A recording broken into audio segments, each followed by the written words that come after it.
October 1944. The truck that carried Karl Breuer into the Mississippi Delta moved through flat land so open and wide it seemed to have no end.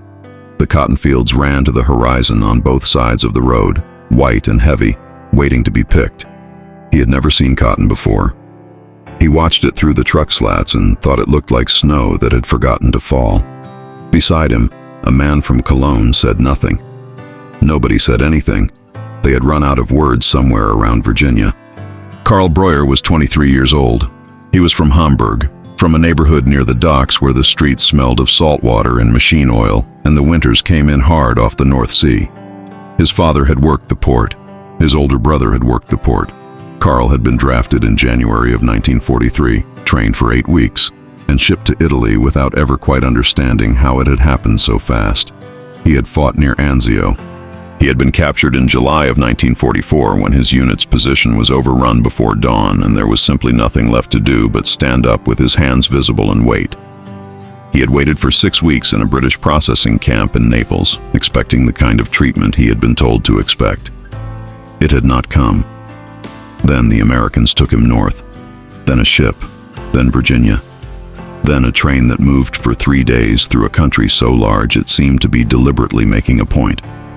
Now this, a gravel road, cotton fields, a flat sky going pink at the edges as the sun went down somewhere behind them. The camp sat back from the road behind a wire fence and 2 guard towers. The truck pulled through the gate and stopped in a yard of packed dirt. An American sergeant with a clipboard met them at the tailgate. He had a round face and a Mississippi accent so thick Karl could separate maybe 1 word in 5. He pointed toward a row of barracks buildings at the far end of the yard. No shouting, no rifle raised.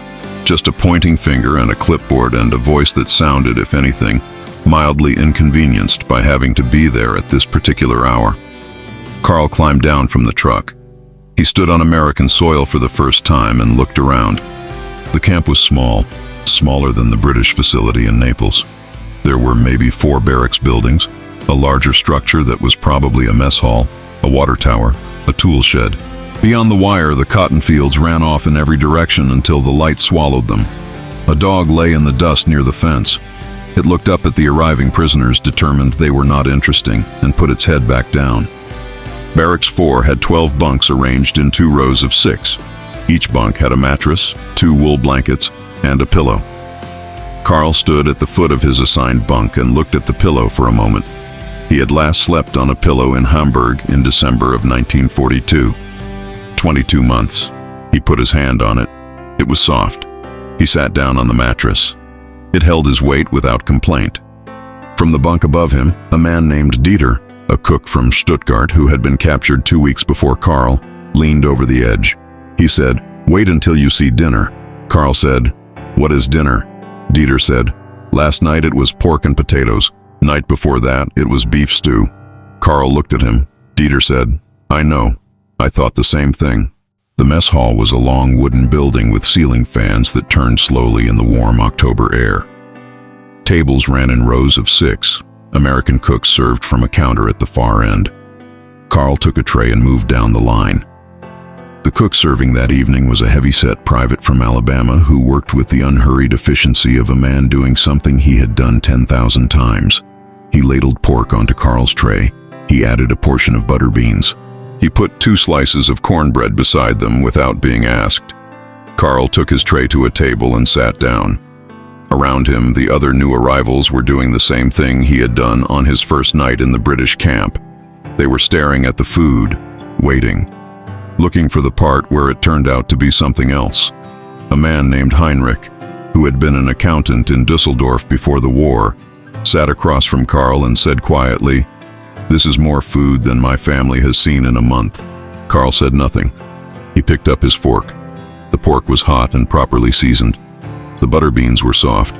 The cornbread was something he had never encountered before, dense and slightly sweet, nothing like the bread he knew. He ate everything on the tray. When he finished, he sat for a moment with the empty tray in front of him. He was not hungry. He could not remember the last time he had finished a meal and not been hungry.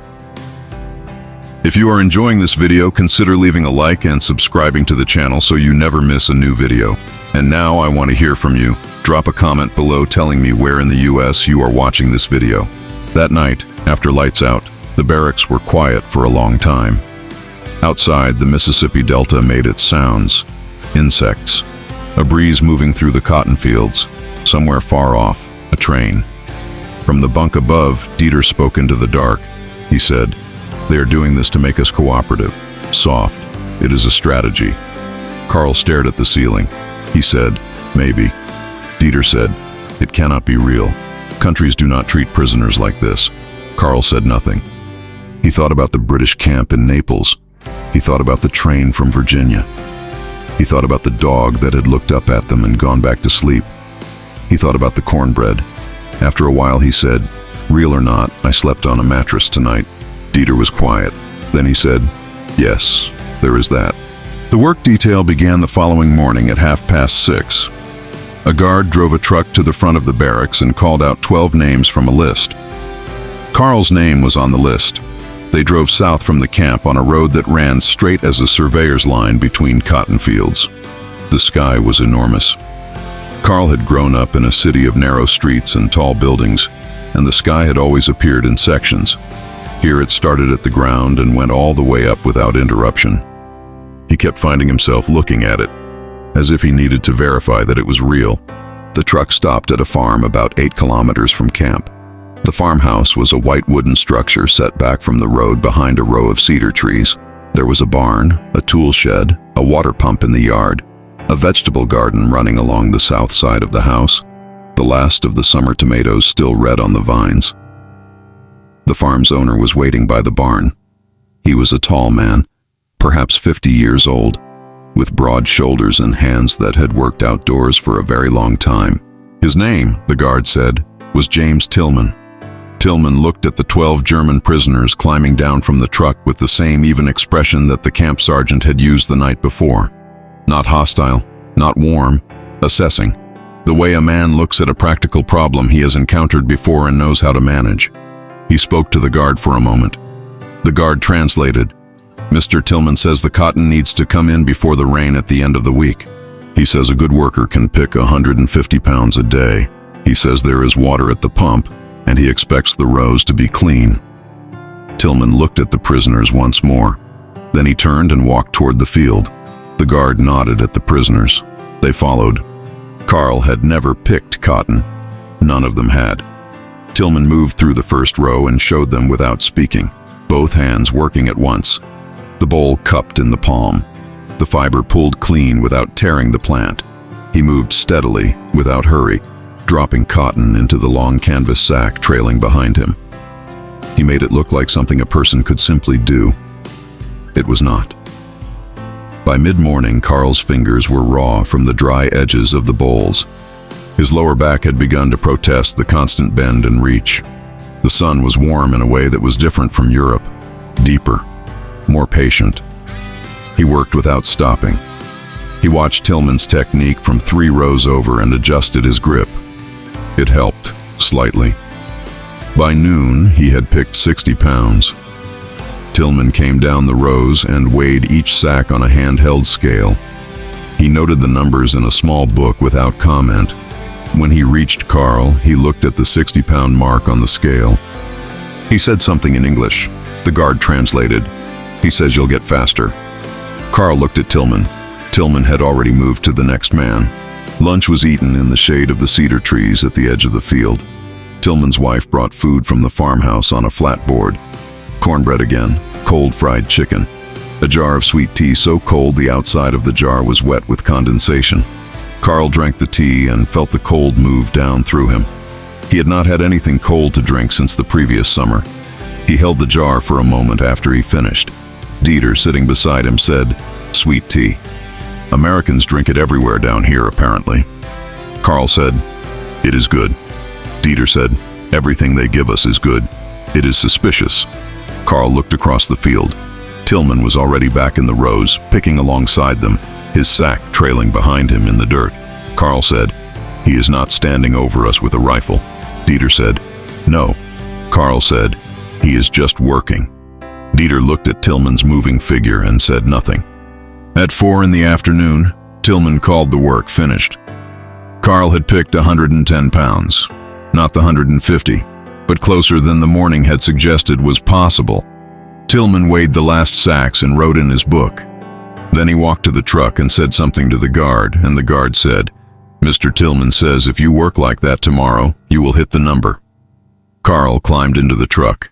He was tired in a clean way. The way you are tired after honest labor, not the grinding, exhausted fear-tiredness of the front. His hands hurt. His back hurt. He did not care. The truck moved north through the cotton fields in the late afternoon light. The sky had gone gold. The fields stretched away on both sides. A red-tailed hawk turned slow circles above the road. Karl watched it until the truck rounded a bend and it disappeared. He thought about Hamburg. He thought about his father at the docks. He thought about the front, about Anzio, about the morning the Americans came through before dawn. He looked at his raw hands in his lap. He thought, "This is not what I was told. None of this is what I was told." That night he wrote a letter home. He had not written since the crossing.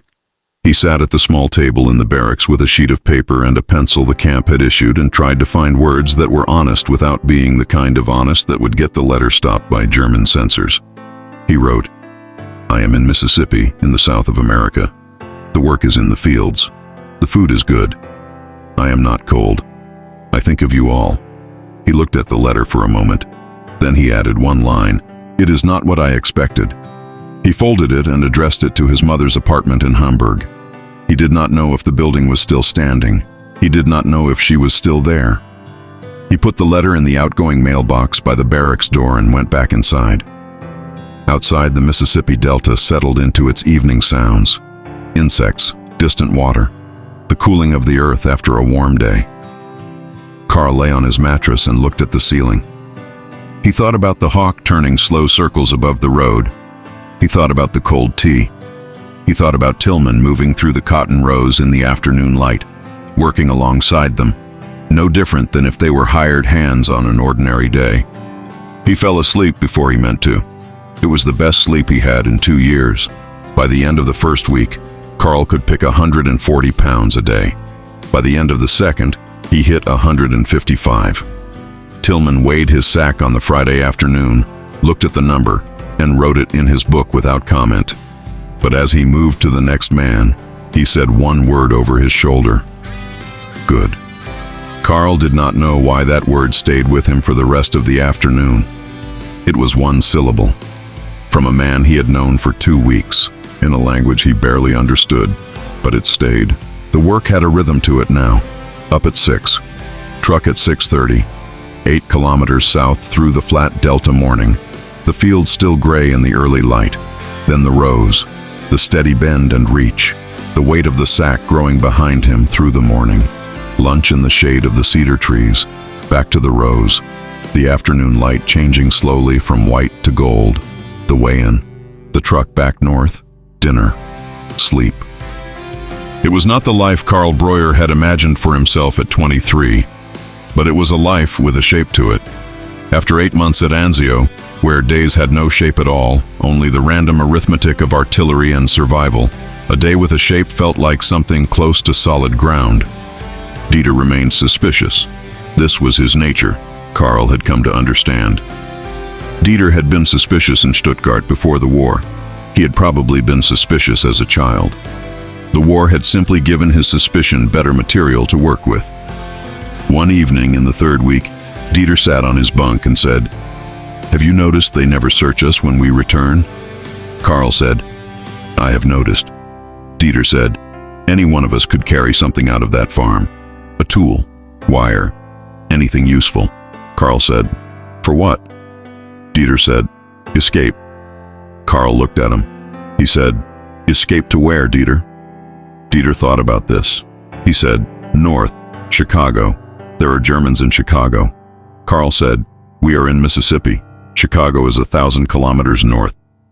Dieter said, "More or less." Karl said, "With no money, no map, no English beyond please and thank you." Dieter was quiet. Then he said, "I am simply observing that they do not search us." Karl said, "I know. I have been trying to understand what that means." Dieter said. "It means they are careless." Karl looked at the ceiling. He said, "Or it means they are not afraid of us." On the third Saturday, the camp permitted a supervised visit to the nearest town. A bus drove 14 prisoners under 2 guards 12 kilometers east to a place called Clarksdale. Karl sat at the bus window and watched Mississippi go by. The town was small. A main street with a hardware store, a dry goods store, a pharmacy, a diner, a barber shop with a red and white pole, American flags on 2 of the storefronts, trucks parked at angles along the curb, men in work clothes moving in and out of the hardware store, women with shopping bags, a boy of maybe 10 riding a bicycle with no hands, not looking where he was going, perfectly confident in his own survival. The prisoners were permitted to walk in a group along the main street with the guards at each end. They had camp script in their pockets, earned wages they could spend at certain approved stores. Karl stood in front of the pharmacy window for a moment. Inside, at a long counter with round stools, 3 men sat drinking something from tall glasses through paper straws. They were talking. One of them said something, and the other 2 laughed. Not performed laughter. The easy laughter of people who are comfortable. Karl watched them through the glass. In Hamburg in the last year before his draft, there had been no places like this left. The kind of place where men sat on stools and drank through paper straws and laughed easily on a Saturday afternoon. Those places had been replaced by rationing lines and blackout curtains and the particular silence of a city learning to brace itself. He moved on. In the dry goods store, Karl used part of his camp script to buy a small notebook and 2 pencils. He had been writing letters home, but the letters were limited, censored on the German end, constrained by what could be explained without causing more worry than he could afford to cause. The notebook was for himself. He had started writing at night, after lights out, in the small beam of the single barracks window. Not letters, just observations. The color of the delta light at 4 in the afternoon, the sound the cotton made when it came free of the bowl, the way Tillman moved through the rows, the boy on the bicycle. He did not know why he was writing these things. He only knew he did not want to lose them. The 4th week brought rain. 3 days of steady delta rain that turned the camp yard to red mud and flooded the lowest corners of the cotton fields. Work was suspended. The prisoners stayed in the barracks. The American corporal who ran the education program came to Barracks 4 on the first rain morning with a folding table and 3 boxes of materials. He sat up at the end of the room and looked at the 14 men sitting on their bunks watching him. He said in careful German, "My name is Corporal Aldridge. I am from Tennessee. I am going to use this time to teach you English. If you do not want to participate, you can stay on your bunks. I will not force anyone." He paused. Then he said, "But there is nothing else to do for 3 days, and the English will be useful wherever you end up after the war." He opened one of the boxes and took out a stack of booklets. 12 of the 14 men came to the table. Aldridge was a patient teacher. He had a way of finding the word inside the German word, the shared root, the common sound. He pointed at things. He said the word. He waited. He did not perform frustration when the pronunciation was wrong. He simply said it again. By the second day, Karl could read a simple paragraph from an American newspaper without stopping more than twice. Aldridge brought in several newspapers. The Memphis Commercial Appeal, a paper from Jackson, one from Chicago, 2 weeks old, that had found its way to the camp through some unclear channel. He spread them on the table and let the men look at them. Karl picked up the Chicago paper. He found, on the 3rd page, an editorial. He did not understand every word, but he understood enough. It was a criticism of President Roosevelt's administration. Direct, specific, with the author's name printed at the top. Karl read it twice. Then he looked at Aldridge and pointed at the byline. He said in English, "This man. He writes against the president." Aldridge said, "Yes." Karl said, "And he is." He didn't have the English word. He used the German, frei. Free. Aldridge said, "Yes. Free. He can write what he thinks. That is how it works here." Karl looked at the paper. He thought about what that sentence meant. In Germany, the newspaper editor who printed criticism of the Führer was not frei. He was gone. Removed quietly, at night. in the specific way that things were removed in Germany, without anyone being permitted to ask where they went. He put the paper down. He picked up his notebook. He wrote one line. A man wrote against the president in the newspaper and nothing happened to him. He looked at the line for a moment. Then he closed the notebook. On the third day of rain, Aldridge brought something different. A film projector and a reel in a metal canister. He set up a white sheet at the end of the barracks. He said, "This is a short film about how the American government works. It was made for schools. You do not have to watch it." All 14 men watched it. The film was 20 minutes long. It showed how a law was made, how representatives were elected, how courts worked, how a citizen could disagree with the government and bring that disagreement to a court, and the court would hear it. The narrator's voice was clear and unhurried. The animation was simple. Dieter, sitting beside Karl, said under his breath, "This is propaganda." Karl said, "All films are propaganda for something." Dieter said, "This one is for democracy." Karl said nothing. He watched the film. He thought about the newspaper editorial. He thought about the boy on the bicycle, riding without hands, unworried. He thought about the men on the pharmacy stools, laughing. He thought about a country that showed its prisoners films about how its government worked, not because it was required to, because it believed the information was worth sharing. He did not say any of this to Dieter. The rain stopped on the fourth morning. The truck came at 6:30 as usual. The fields had drained enough to work. Karl climbed into the truck and felt the Delta air on his face, washed clean by 3 days of rain, smelling of soil and something green and faintly sweet. Tillman was waiting at the farm. He looked at the cleared sky and nodded once, the way a man nods when something he was counting on has come through. He handed Karl a pair of leather work gloves without comment. Karl looked at them. Tillman pointed at Karl's hands. He said something Karl mostly understood. Something like, "Your hands are getting torn up. Wear these." Karl put the gloves on. They were the right size. He did not ask how Tillman had known the right size. He went into the rows. That afternoon, during the lunch break, Karl sat with his back against one of the cedar trees and ate his cornbread and watched Tillman repair a section of fence at the edge of the field. He worked methodically, pulled the old staples, set the new posts, stretched the wire, hammered, moved to the next section.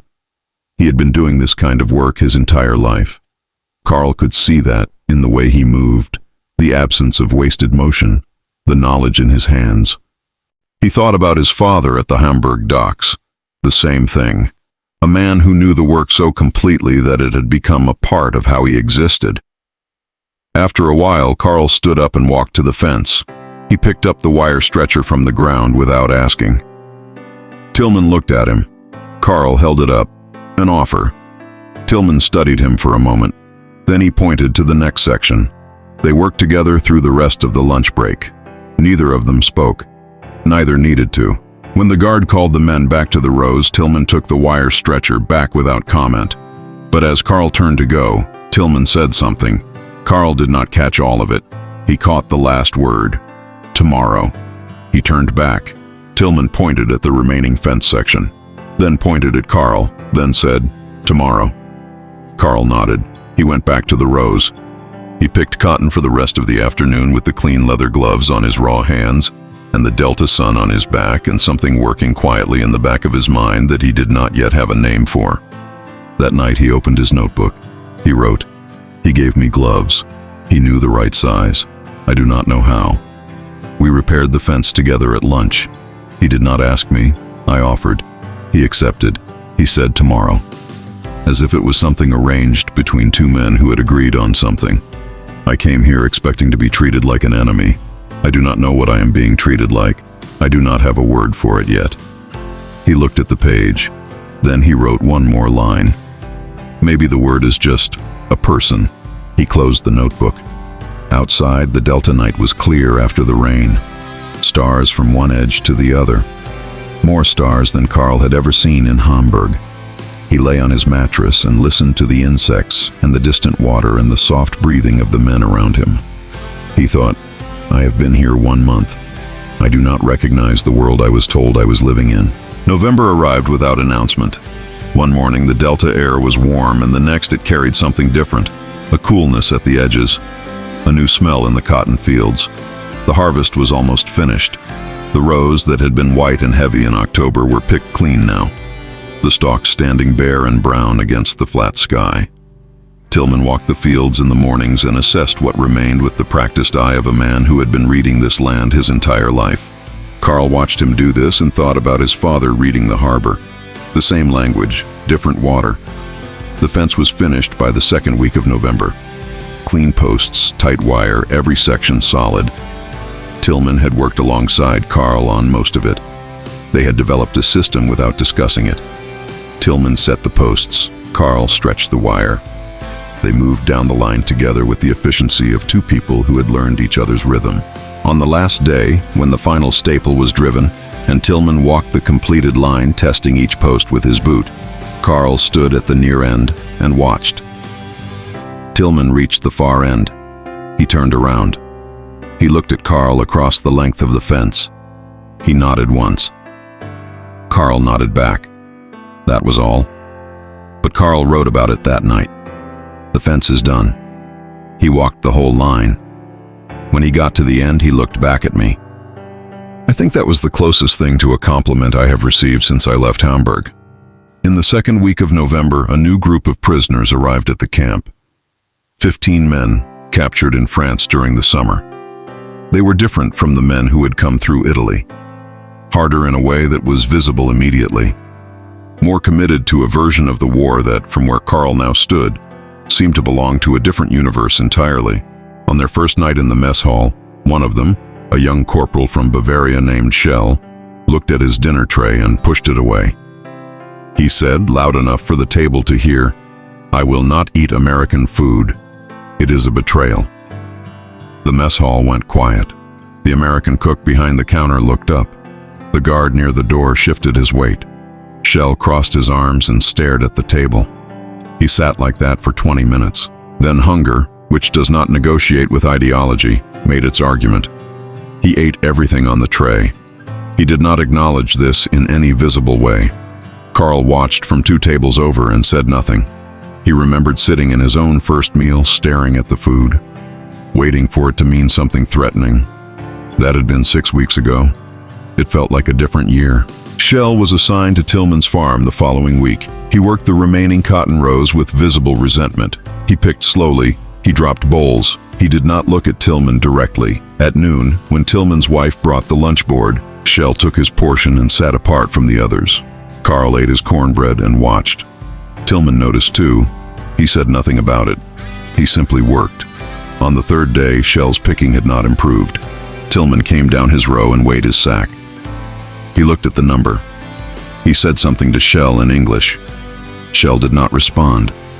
Tillman said it again, slower. Karl was close enough to hear. Tillman was explaining technique.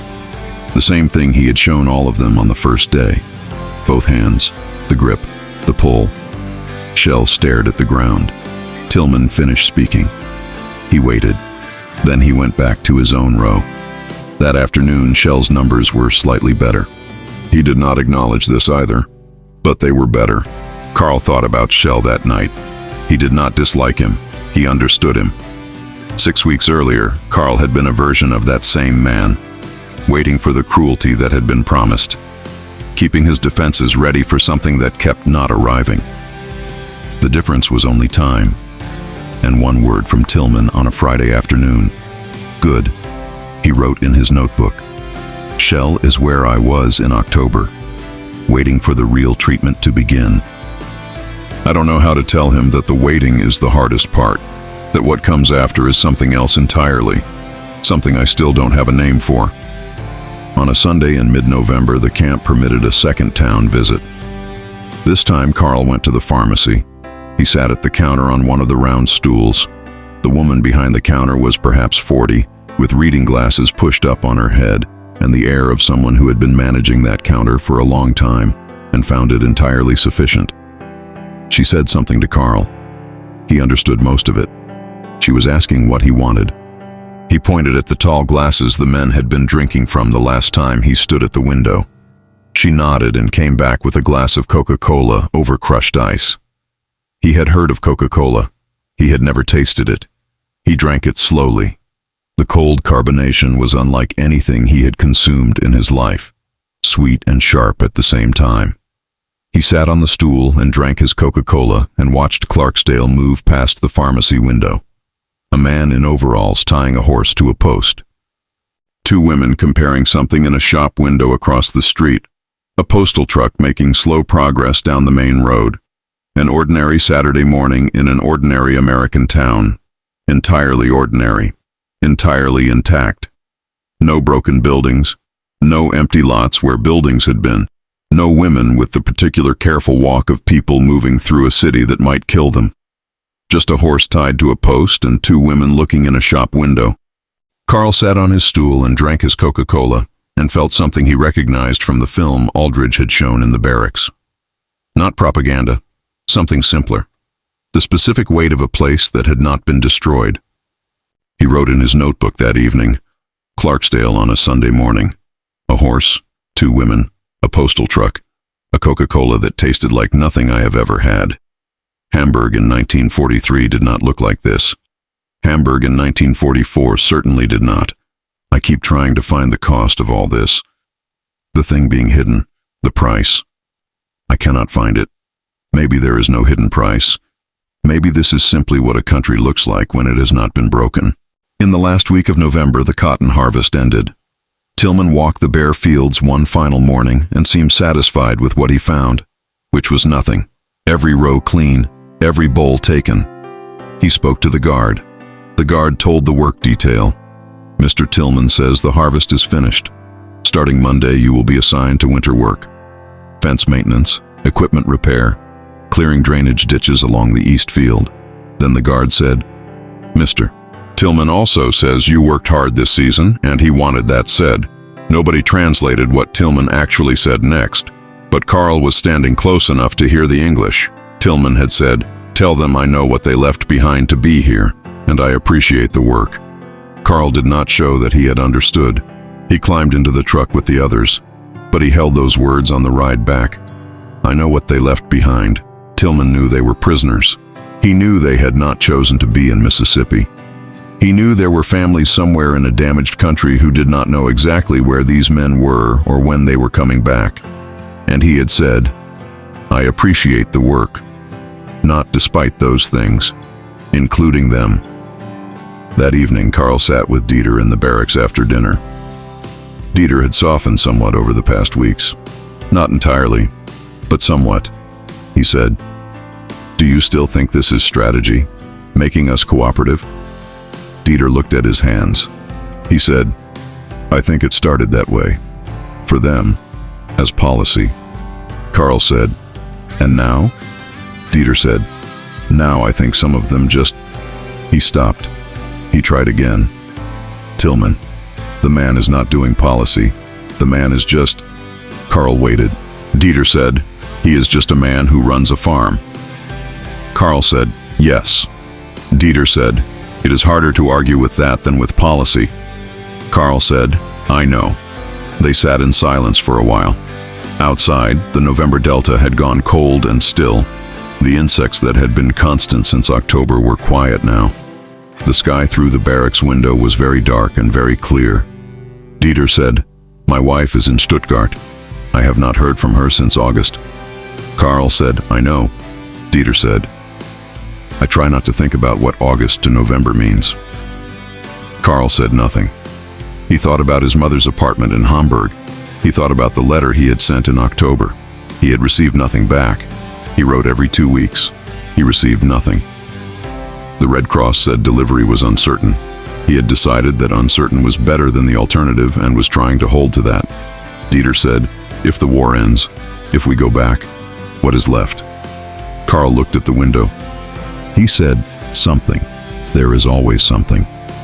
Dieter said, you do not know that. Karl said, no, but I am choosing to believe it. Dieter looked at him. He said, when did you become an optimist? Karl said, I do not think it is optimism. I think it is just... He paused. The choice that makes the next day possible. Dieter looked at the ceiling. He said, That sounds like something a farmer would say. Karl almost smiled. He said, maybe. On the first Friday of December, Tillman did something unexpected. The work detail had been clearing drainage ditches along the east field all week. Hard, cold work, mud to the knee. The kind of labor that did not have the rhythm or reward of the harvest. At the end of Friday afternoon, when the truck was 20 minutes from arriving, Tillman came out of the farmhouse with a pot. He set it on a wooden table near the barn. He went back inside and came out with bowls. He ladled something from the pot into each bowl and handed them to the prisoners without comment. It was a thick stew, beef and root vegetables, heavily seasoned, hot enough to steam in the cold December air. Karl wrapped both hands around the bowl. The heat moved through his raw, cold fingers. He ate standing up in the farmyard with mud on his boots and the pot steaming beside him. Around him, the other men ate the same way. Nobody spoke. There was nothing that needed to be said. Tillman stood near the barn door with his own bowl and looked at the cleared drainage line along the east field.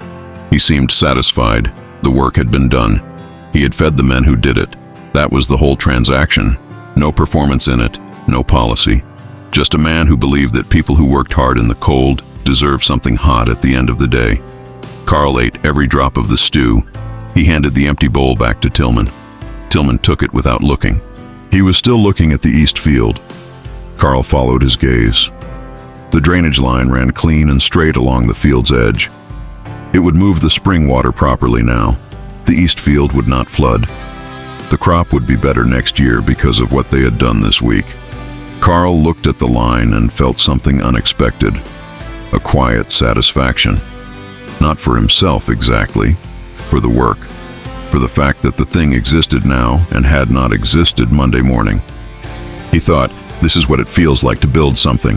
I had forgotten. That night he wrote the longest entry in his notebook since October. He wrote about the stew and the cold and the drainage line. He wrote about Dieter's question, what is left, and his own answer. He wrote about Tillman standing at the barn door looking at the cleared field.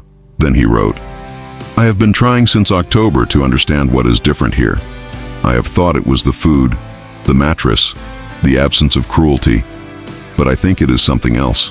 I think it is that the work means something here. At Anzio, the work was survival. Dig the trench or die. Hold the position or die. Here the work is. The field will drain. The fence will hold. The harvest will come in. Things are built. Things last. I think that is what I have been watching Tillman do since October. Not manage prisoners. Build things that last. And he expected us to do the same. Not because we are prisoners. Because we are men who can work. I think that is the thing I did not have a word for. That is what it was. He closed the notebook.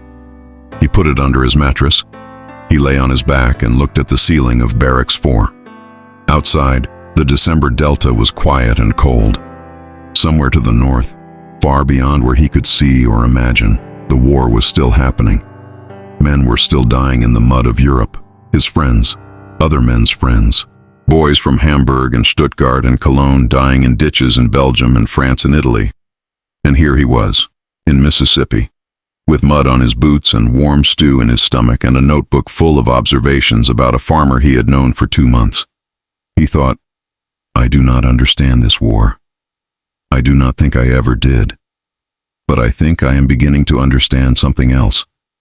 Something that was here before the war started and will be here when it ends.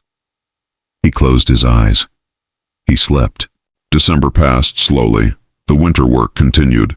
Equipment repair in the barn. Fence line maintenance on the north and west fields. A new drainage channel along the south edge that Tillman had been planning for 2 seasons. The days were short and cold and the work was steady. Karl learned Tillman's system for everything.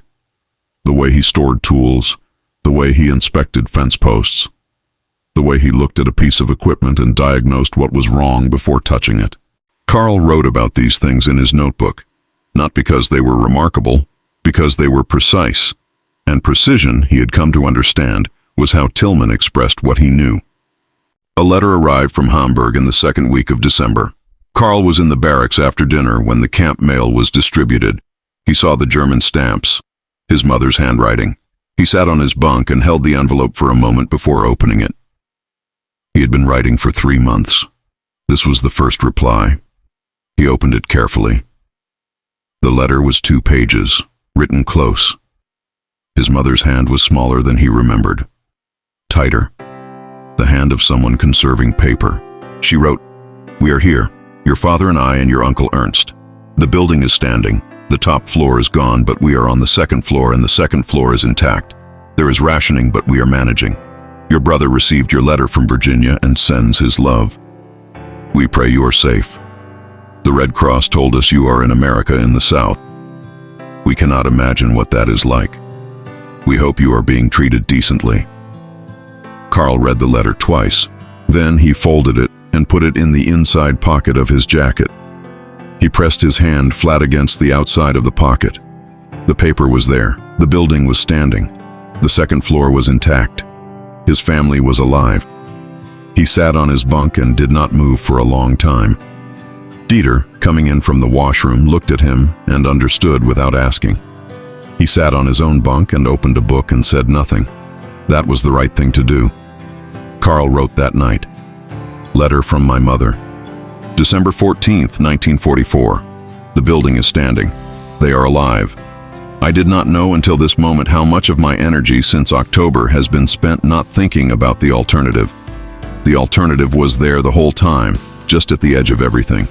The letter pushed it back. I am writing this down so I remember what that feels like, so that when it gets hard again I can find this page. Christmas came. The camp organized a small observance.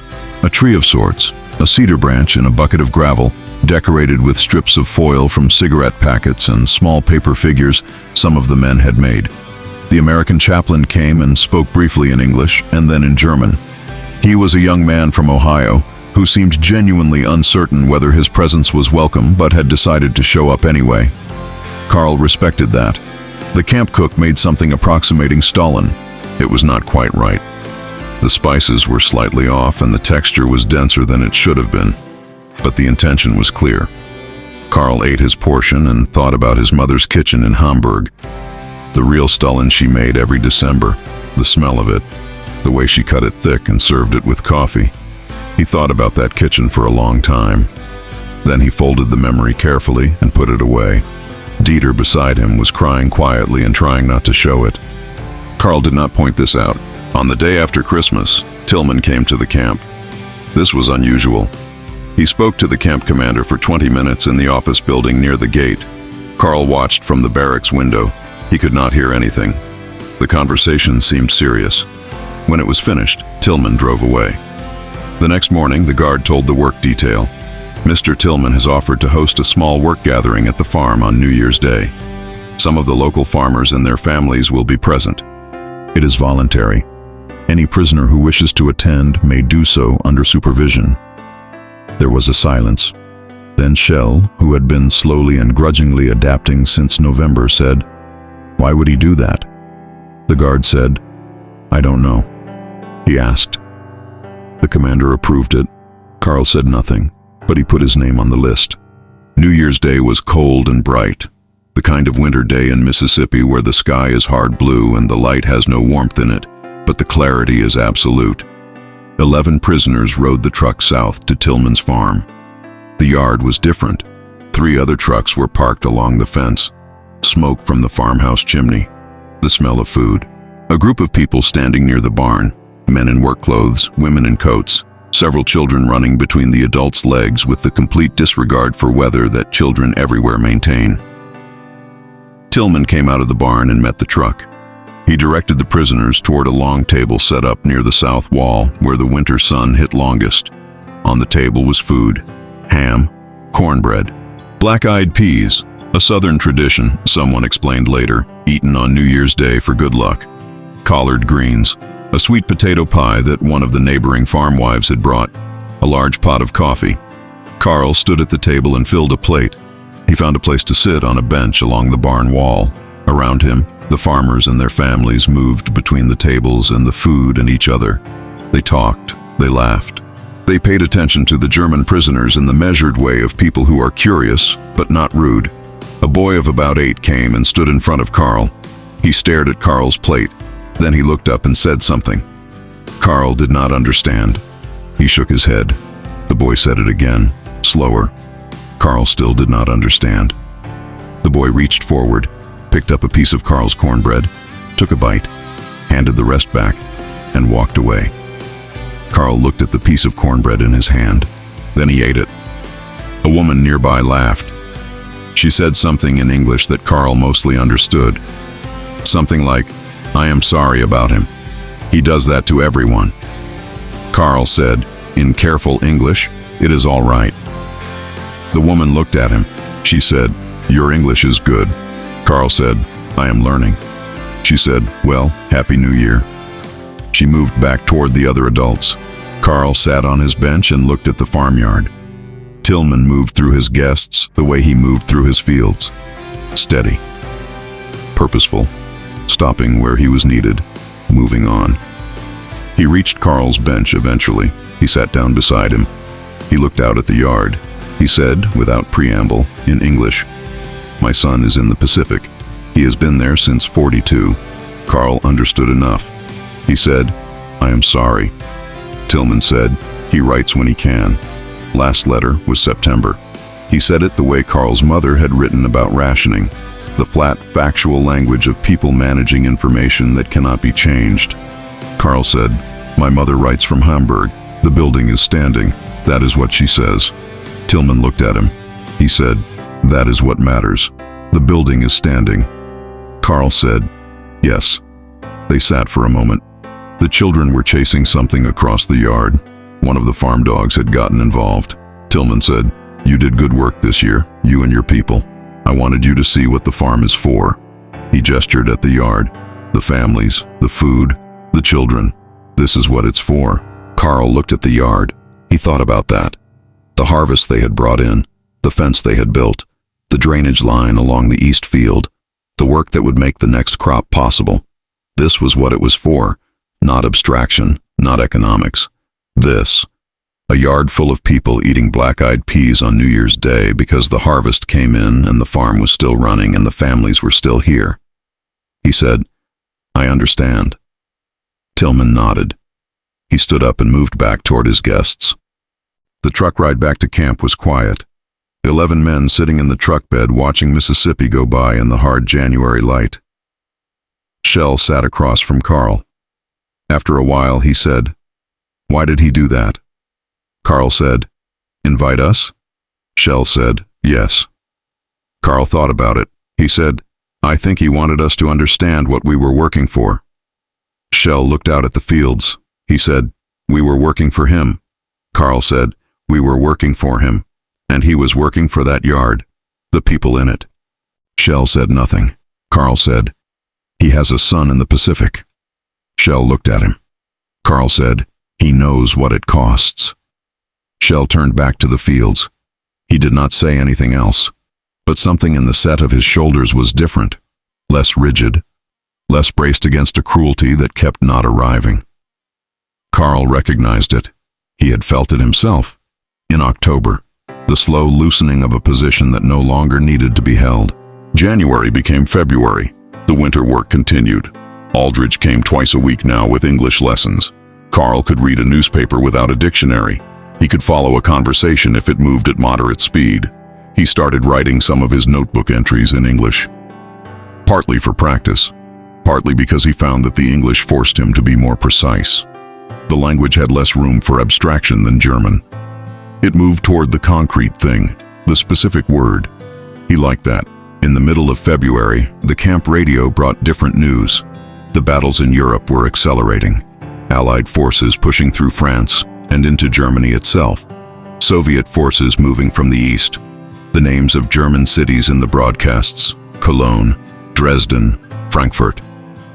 Karl sat near the radio on a February evening and listened to the American announcer read the names. Cologne. He thought about Heinrich, the accountant from Düsseldorf, somewhere in that city. Dresden.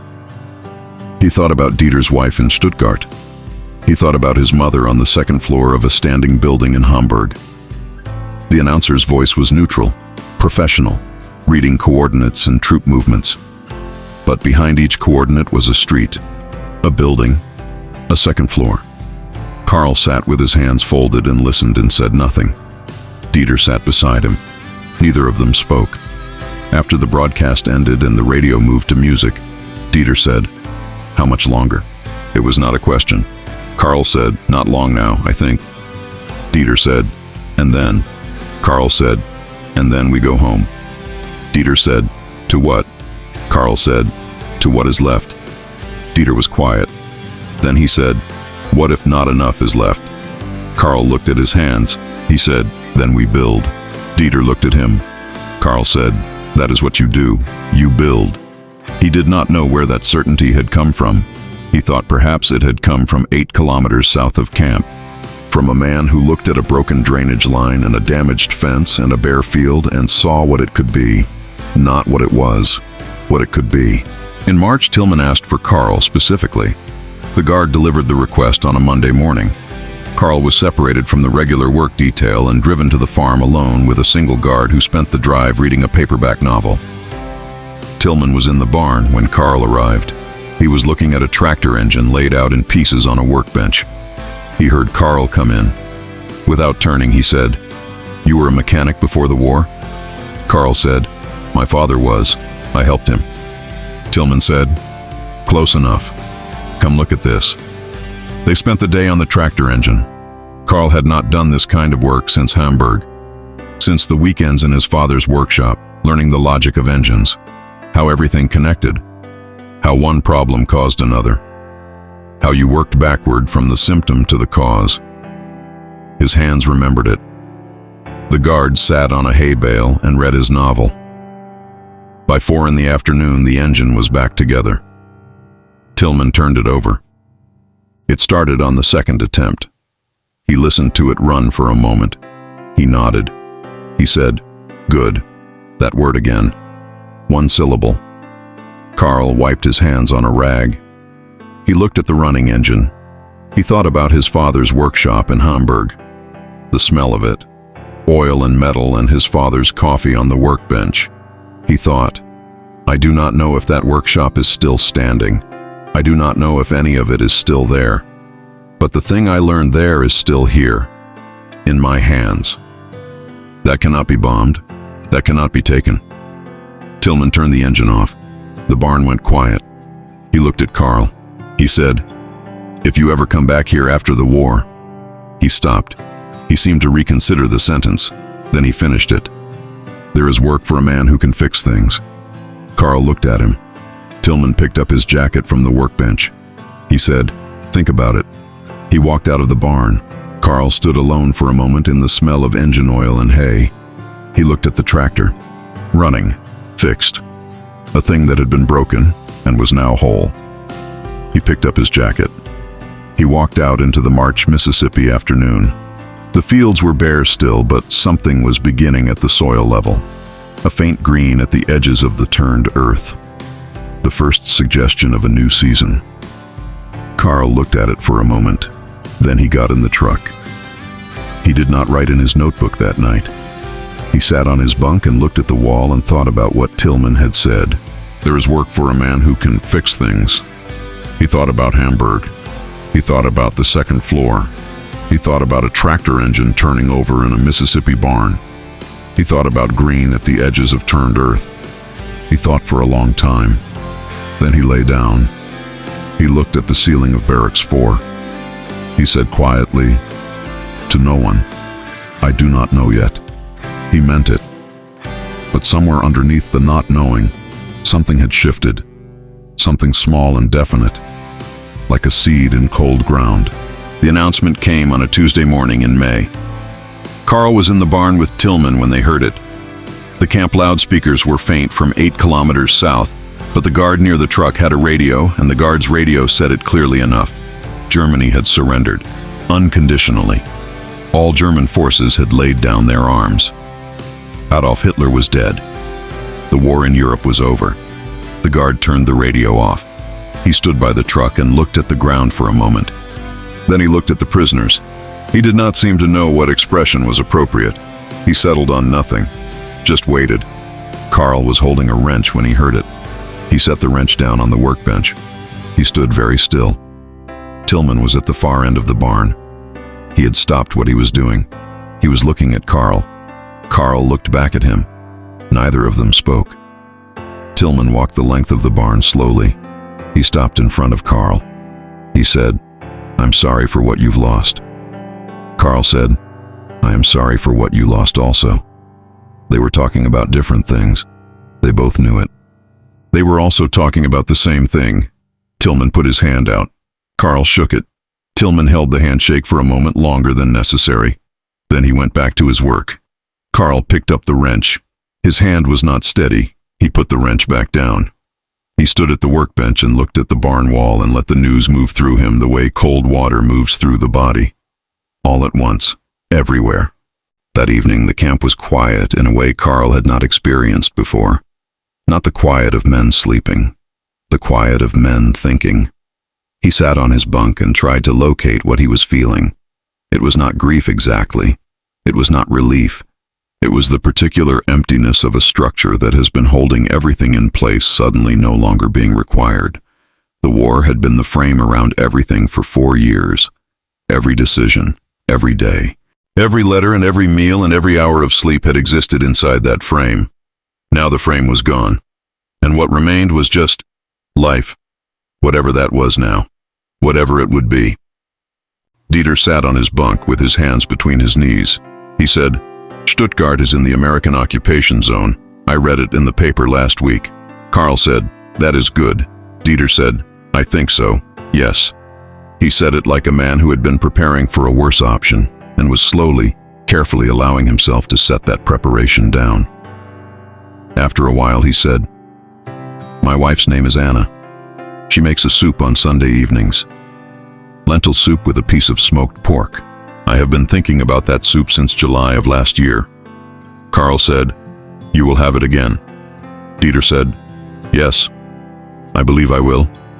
He said it with a conviction that had not been there in February or October. The Delta had done something to Dieter that the war had not managed. It had given him a reason to believe in the ordinary continuation of things. The prisoners remained in Mississippi through the summer. The war in the Pacific continued until August. American servicemen were still overseas in their millions. The farms needed labor. The Delta summer came in full and heavy, and the new cotton crop went into the ground and began to grow. Karl worked Tillman's fields through June and July. He drove the repaired tractor. He maintained the equipment. He kept the drainage lines clear. He built a section of new fence along the north field that Tillman had been planning since spring. He worked with the focused steadiness of a man who has decided that what is in front of him deserves his full attention. One day at a time, one field at a time, one fence post at a time. In July, a letter arrived from Hamburg, his mother's hand tighter than before. The building was still standing. His father had been ill in the winter but had recovered. His brother was home from the Western Front. His uncle Ernst had died in February. She wrote, "We are waiting for you. Your room is here. Your father talks about the harbor. He thinks there will be work when the ships start moving again. We want you home, Karl. Come home." Karl read the letter twice. He sat on his bunk. He thought about the harbor, the salt water and machine oil smell, his father's hands, the narrow streets, his room, the ordinary furniture of a life before all of this.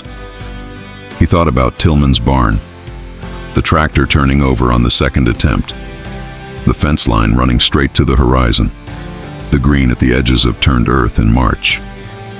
He thought, I have 2 places now. I did not have 2 places before. I do not know what to do with that. In September, the last of the summer harvest came in. Karl's final week at Tillman's farm. He knew it was the last week, but did not say so. He worked each day as he had worked every day since October of the previous year. Steady, thorough, attentive to the work in front of him. On the final Friday, Tillman called the work finished at 4 o'clock. He did not explain why he was finishing early. He went to the farmhouse and came back with something wrapped in cloth. He handed it to Karl. Karl unwrapped it. It was a small compass, brass, old, the kind of compass a man carries for a long time. Karl looked at it. Tillman said, My father brought that from Georgia when he came to the Delta. He said a man always needs to know which direction he's going. Karl turned the compass in his hand. The needle settled north. He looked at Tillman. Tillman said, "You know where I stand on the offer. Work here. Build something. The farm needs a man who can fix what's broken." He paused. "But if you go back and fix what's broken there." He let that sit for a moment. Then he said, "Either way, know which direction you're going." Karl closed his hand around the compass. He said, "Thank you, Mr. Tillman." Tillman nodded. He went back to the barn. He did not make a ceremony of the goodbye. Karl had come to understand that this was how Tillman did everything. The meaning was in the thing itself, not in the performance of it. Karl left Mississippi in October of 1945. The trucks came for the first group at 6 in the morning. He packed his few possessions into the canvas bag the camp had issued. His clothes, his notebook, his mother's letters, the compass. He stood in the barracks' doorway for a moment before going out. He looked at the bunk, the mattress, the 2 wool blankets folded at the foot, the pillow. He thought about the first night, pressing his hand against the mattress, the disbelief, the waiting for the real treatment to begin. He thought about everything that had happened in the space between that night and this morning. He picked up his bag. He walked out into the October Delta dawn. The truck drove north through the cotton fields one last time. The harvest was coming in, white bowls against the brown stalks in the gray morning light. Karl sat at the back of the truck and watched Mississippi go by. He watched it until he could not see it anymore. Then he turned and faced forward. He returned to Hamburg in December of 1945. The ship docked at Bremerhaven on a gray afternoon. He took a train west and north. He watched Germany from the train window. The damage was not uniform. Some towns were almost whole. Some were not towns anymore. Just geometry, the shapes of where streets had been. Hamburg was somewhere between. He found his parents' building on the second attempt. The street had been renumbered because some of the buildings were gone. He stood in front of the door. He knocked. His mother opened it. She looked at him for a long moment. Then she pulled him inside without speaking. His father was at the kitchen table. He looked older, but he was there. His hands were the same. The kitchen smelled of something his mother was cooking. Something ordinary. Something that had nothing to do with the war. Karl sat down at the table. His father put a cup of coffee in front of him. His mother went back to the stove. Nobody said anything significant. They didn't need to. He was home. The building was standing. He worked the Hamburg docks through 1946 and into 1947. His father had been right. When the ship started moving again, there was work. Karl was good at it. He understood machinery. He understood the logic of systems, how everything connected, how one problem caused another, how you worked backward from the symptom to the cause. His hands had not forgotten anything. He rebuilt his life in Hamburg the way Tillman rebuilt a fence line, post by post, section by section, one solid thing at a time. In the spring of 1948, a letter arrived from Mississippi. Karl was in his apartment near the docks when it came. He recognized the handwriting immediately. He sat at his kitchen table and opened it. Tillman's plain, deliberate sentences. He wrote that the farm was well. He wrote that the East Field had produced its best crop since before the war. He wrote that the drainage line along the south edge they had built in November of 1944 had performed exactly as intended through 2 wet springs. Then he wrote, "The offer stands. It will always stand. I am not a young man, and I need someone who understands this farm. You understand this farm. If Germany is giving you what you need, stay. Build there. But if you find yourself looking for something you can't locate in Hamburg, you know where to find it." The compass points both ways.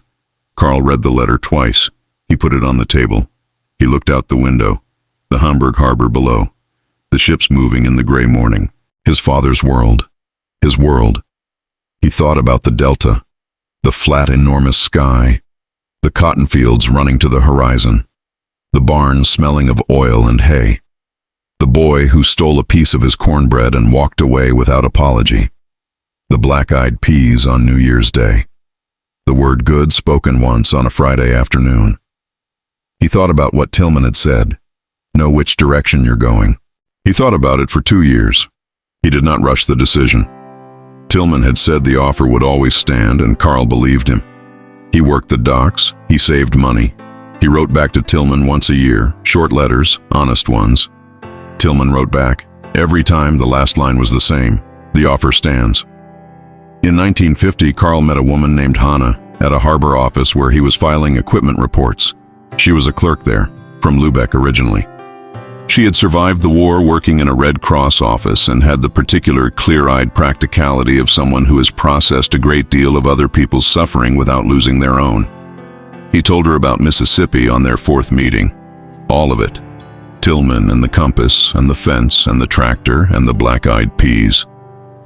She listened without interrupting. When he finished, she said, "You have been deciding whether to go back since 1945. He said, "Yes." She said, "What is stopping you?" He said, "This is my home." She said, "Is it still?" He looked at her.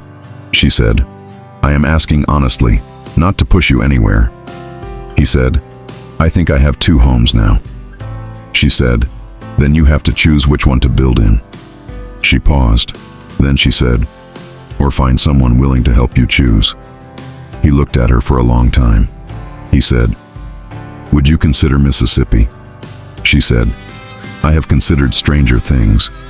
They arrived in Mississippi in March of 1952, Karl and Hanna, married 6 months, Hanna 4 months pregnant. Tillman met them at the bus station in Clarksdale in the same canvas work trousers and flannel shirt Karl remembered from 1944.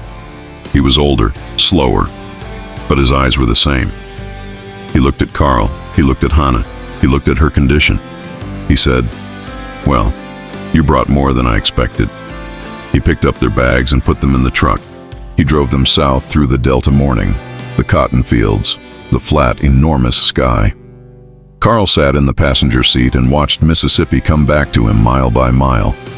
Hanna sat between them and looked at everything with the alert attention of someone learning a new language. After a while, she said, in careful English, "It is very flat." Tillman said, "Yes, ma'am." She said, "I like it." Tillman looked at her. He said, "Good." Karl worked for Tillman for 3 years. He ran the equipment. He managed the drainage. He built the north barn that Tillman had been planning since before the war. In 1955, with money saved and Tillman's backing, he purchased 40 acres of Delta farmland 12 kilometers east of the Tillman property. He built a house. He planted cotton. He bought a tractor, his own tractor. He spent the first afternoon it ran, sitting on the seat in the middle of his field with the engine idling and the Delta sky enormous above him and Hanna watching from the porch of the house. He did not move for a long time. He was not sure what he was feeling. He was sure it was significant. He became an American citizen in 1957. The ceremony was in a courthouse in Clarksdale on a Friday morning in April. Tillman sat in the gallery. Hanna sat beside him with their daughter Clara, who was 5 years old and spoke English without accent and spoke German with Karl's Hamburg inflection and found nothing unusual about either. The judge administered the oath. Karl repeated the words. He meant each one. After the ceremony, the judge shook his hand. He said, "Where are you from originally?" Karl said, "Hamburg, Germany." The judge nodded. He said, "Long way from home." Karl looked at the courtroom, at Hanna, at Clara, at Tillman sitting in the gallery with his hat on his knee, at the Mississippi morning coming through the courthouse windows. He said, "I am home." The judge looked at him. He said, "Well then, welcome." Tillman died in 1961. Karl was in his own fields when one of the neighboring farm hands came to tell him. He stopped the tractor. He sat for a moment. Then he drove to the Tillman farm. He helped with everything that needed to be done. He did not know how to do anything else. At the service, which was small and held at the farm, Tillman's daughter said, "My father talked about you. He said you were the best worker he ever had, and that the fence line on the north field would stand for 30 years. Karl said, "It will stand longer than that." She looked at him. He said, "We built it right." She nodded. She seemed to understand what he meant. Karl Breuer farmed his 40 Delta acres until he was 68 years old. He handed the operation to his son Werner in 1989. Werner had grown up on that land. He knew every field, every drainage line, every fence post. He ran it well. Karl lived on the farm until his death in 1997 at age 76. Hannah survived him by 3 years. Their daughter Clara became a school teacher in Clarksdale. Their son Werner's children grew up American in the way that Karl had watched and tried to understand since 1944. Completely, without reservation, as if there had never been another option. Clara asked him once, near the end, why he had come back. He thought about the question for a long time. He said, "I came back because of a man who gave me a pair of gloves the right size without asking." She waited. He said, "I came back because of a compass and because of what the compass meant." He said, "I came back because I watched a man build something for 30 years and I wanted to know what that felt like." He looked at her. He said, "I came back because this country treated me like a man when it had every reason not to. Not with speeches, not with declarations, with a bowl of hot stew on a cold December afternoon, with one word on a Friday, good, with a handshake on the morning the war ended." He said, "You cannot argue with that. You can argue with ideas, you can argue with politics, you can argue with history, but you cannot argue with a man who gives you gloves the right size and asks nothing in return." Clara sat with him for a while after that. Neither of them spoke. Outside, the Delta evening settled into its sounds. The insects, the distant water, the cooling of the earth. The same sounds Karl had listened to in Barracks 4 in October of 1944, when he pressed his hand against a mattress and could not understand what was happening to him. He understood it now. It had taken him most of his life to find the right words, but he understood it. A country does not show you what it is in its monuments. It shows you in its ordinary days, in the way a farmer treats a stranger, in the way a town goes about its Saturday morning, in the way a boy takes a piece of your cornbread and walks away, in the way the sky goes on without limit in every direction and asks nothing of you except that you be present under it. That is what America had shown him, not in speeches, in ordinary days. And ordinary days, held honestly, were enough. They were more than enough. They were everything. The 40 acres Karl Breuer built are still in the family. Werner's son farms them now. The north barn Karl built in 1953 is still standing. The drainage line along the south field runs clear every spring. The compass is in a glass case in the farmhouse hallway. The needle still points north.